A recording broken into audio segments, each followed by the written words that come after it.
Basi na mimi niweze kuchangia hotuba hii na ni declare interest kwamba mimi ni makamu mwenyekiti wa wizara hii ya Menejimenti ya Utumishi wa Umma na Utawala Bora. Mheshimiwa Mwenyekiti, kwanza ni mshukuru sana na kumpongeza Mheshimiwa Waziri Ridhiwani Kikwete, naibu wake, kwa kazi nzuri ambayo wanafanya kwenye wizara hii.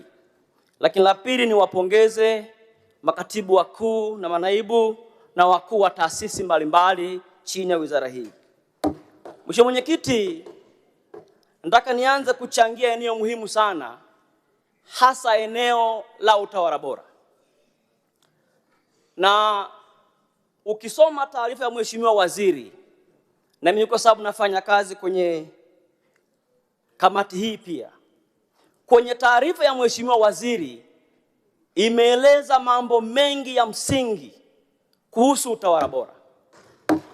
Na moja ya eneo, Mheshimiwa Mwenyekiti, ambalo limesemwa ni juu ya kazi nzuri inayofanywa na taasisi ya TAKUKURU nchini. Na naomba nirejee takwimu. Nimemsikia mdogo wangu Wado amezungumza hapa. Ameamua kutafuta habari za kwake katika taarifa nzuri ya kwenye taarifa ya Mheshimiwa Waziri. Ukisoma kwenye taarifa kuhusu mapambano ya rushwa, TAKUKURU imeendesha kesi 664 na imeshinda kesi 260, kesi 300 zinaendelea mahakamani.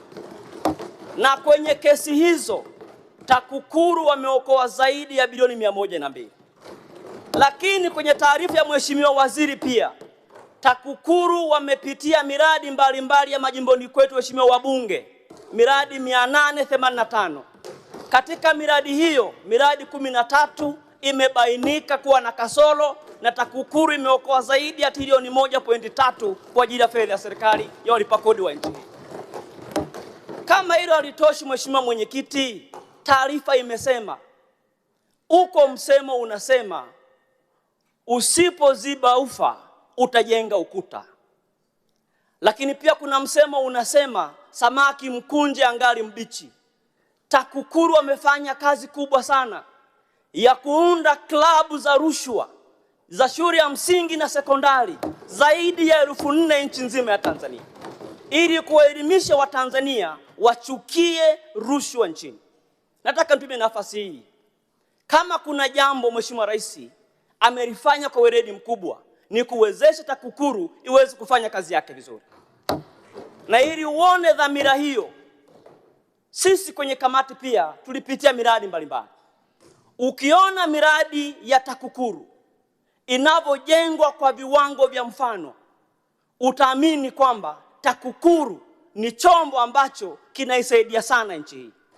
Na nikwambie pia Mheshimiwa Mwenyekiti, wako watu mahali fulani waliwahi kupuuza uwepo wa polisi kwenye nchi yao.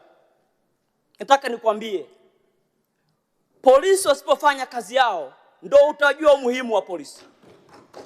Kwenye nchi yetu hii, TAKUKURU wasingekuwepo na kufanya kazi nzuri wanayoifanya, ndio ungejua umuhimu wa TAKUKURU hapa nchini. Na nimpe taarifa pia Mheshimiwa Ado, jana kwenye Wizara ya Mipango na Uwekezaji tumesomewa hapa, nchi yetu ya Tanzania kwa hivi sasa inaongoza kwa kuvutia uwekezaji Afrika Mashariki. Kwa muda wa miezi 8 Tanzania, uwekezaji wamesajili miradi ya uwekezaji 611. Tafsiri yake ni kwamba nchi yetu inaaminika na utawala bora unakwenda vizuri. Lakini pia kwenye taarifa ya Mheshimiwa Waziri hapa imesemwa, tarehe 31 mwezi wa 3, juzi tu, nchi yetu imeidhinishiwa fedha zaidi ya dola milioni 300 na Benki ya Dunia kwa ajili ya TASAF. Hii ni kazi nzuri ya Daktari Samia Suluhu Hassan. Lakini kama hilo halitoshi, Mheshimiwa Mwenyekiti, utawala bora maana yake nini? Utawala bora una mambo mengi. Juzi hapa Mheshimiwa Waziri wa Bunge, Sera na Uratibu, Chief Whip, alisema ndani ya bunge hili, akapongeza uteuzi wa Evelyn Munisi kwa mbunge kwenye bunge hili kutoka chama cha NCCR Mageuzi. Hiyo ndiyo maana ya uongozi jumuishi, ndiyo maana ya utawala bora. Lakini niseme jambo lingine kuhusu uwazi. Kwenye taarifa ya Mheshimiwa Waziri hapa imesemwa vizuri sana, Sasa hivi miradi yote nchini, ili kudhibiti rushwa na ubadhirifu, tenda zote zinaombwa kwenye mfumo wa NeST, sio kwa upendeleo. Huo ni uwazi, Mheshimiwa Mwenyekiti. Lakini jambo la pili, ili kuimarisha uwazi hapa nchini, serikali imeunda mfumo wa e-mrejesho. Wananchi sasa hivi wanaruhusiwa kuongea na viongozi wao moja kwa moja, kuanzia waziri mkuu, mawaziri, wakuu wa mikoa mpaka wakuu wa wilaya. Hii ndiyo maana ya utawala bora, Mheshimiwa Mwenyekiti. Lakini pia niseme jambo jingine la muhimu sana. Mheshimiwa, ukifanya tathmini ya kazi ambayo TAKUKURU inafanya, ya kazi ambayo vyombo vingine kama vile mahakama inafanya, wote mnashuhudia, waheshimiwa wabunge.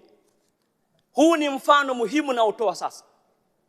Juzi mmeshuhudia mahakama ya rufani imeifungulia Chadema kufanya siasa nchini. Huu ni utawala bora.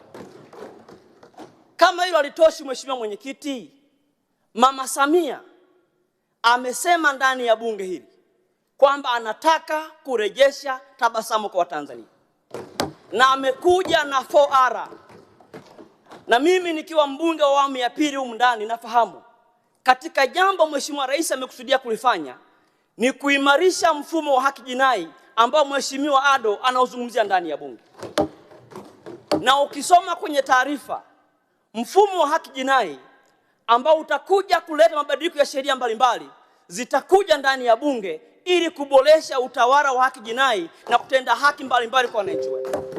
Rai yangu kwa waheshimiwa wabunge na waheshimiwa na Watanzania wote, ni muhimu sana kwenye kipindi hiki, kwa kazi ambayo Mama Samia anaifanya kwa nchi hii, tuendelee kumuunga mkono. Mama anaipenda Tanzania, mama anapenda vyama vyote, mama anampenda kila mtu.